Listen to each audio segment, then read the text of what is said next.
सोलापूर वासियांना दिवाळी सणाच्या सरगम कलेक्शन परिवारातर्फे हार्दिक शुभेच्छा। सरगम कलेक्शन मध्ये फक्त 180 रुपयात ब्रँडेड कंपनीचे शर्ट उपलब्ध आहे। एकदा या आणि अवश्य भेट द्या। आमचा पत्ता जगदंबा चौक, सोलापूर। बार्शी शहरात चालवण्यात येत असलेल्या कुंटणखाण्यावर पोलिसांच्या पथकाने छापा टाकून कुंटणखाण्यामधील कुटण 2 अल्पवयीन मुलींची सुटका केली आहे। पुण्यातील एका सामाजिक संस्थेस येथील कुंटणखाण्याची माहिती मिळाल्यावर त्यांनी केलेल्या तक्रारीनंतर पोलिसांनी ही कारवाई केली। येथील तेलगिरणी चौकातील कुंटणखाण्यात परराज्यातील मुलींकडून जबरदस्तीने वेश्या व्यवसाय करून घेतला जात होता। पोलिसांनी केलेल्या या कारवाईत कुंटणखाना चालवणाऱ्या महिलेवर गुन्हा दाखल करून 30 अटक करण्यात आली आहे। त्यातून 17,000ची रोकड, मोबाईल फोन तसेच 30,000चा ऐवज जप्त केला असून या आवारात मिळालेल्या अन्य 6 महिलांना ताब्यात घेण्यात आलं आहे।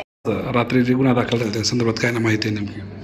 काल सायंकाळच्या सुमारास पोलिसांना माहिती मिळाली की तेलगिरणी चौक या ठिकाणच्या गल्लीमध्ये काही अल्पवयीन मुलींना वेश्या व्यवसाय करण्यासाठी आणलेलं आहे।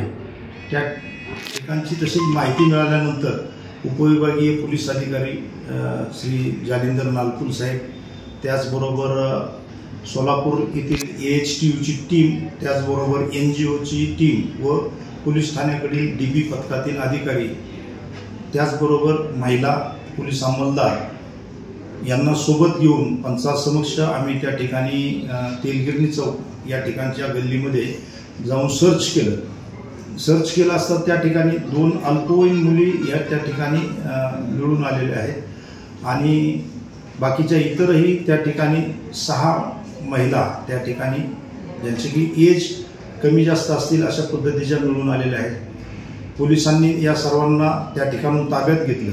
अधिकची चौकशी केली असता असं समजलं की त्या ठिकाणी एक बायडाबाई लखपती नावाची महिला आहे, तर तिने या 2 परराज्यातून अल्पवयीन मुलींना या ठिकाणी वेश्या व्यवसायासाठी आणलेलं होतं। पोलीस ठाण्यात येऊन त्यांच्यावरती बायडाबाई लखपती यांच्यावरती या ठिकाणी पिटा कायदा कलम 345 त्याचबरोबर IPCच्या 370 कलमान्वये गुन्हा दाखल करण्यात आलेला आहे।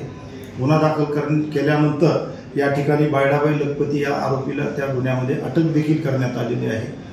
जे काही अल्पवयीन मुली आहेत त्यांना बाल सुधार गृहामध्ये या ठिकाणी पोलीस ठाण्यातून पाठवण्यात आलेलं आहे। त्याचबरोबर इतरही ज्या 6 महिला होत्या त्यांच्या एज डिटर्मिनेशन जी काही टेस्ट असते ती करण्यासाठी सिव्हिल हॉस्पिटल या ठिकाणी पाठवण्यात आलेलं आहे। आणखीही इतर कोणाकोणाचा सहभाग यामध्ये आहे तर ते तपासण्याचं काम चालू आहे। इतरही त्यांना मदत करणाऱ्या लोकांचा त्यामध्ये सहभाग वाढू शकतो। या ठिकाणी पोलिसांचा अधिक तपास चालू आहे। ताज्या बातम्या पाहण्यासाठी प्राईम महाराष्ट्र न्यूज चॅनलला सबस्क्राईब करा।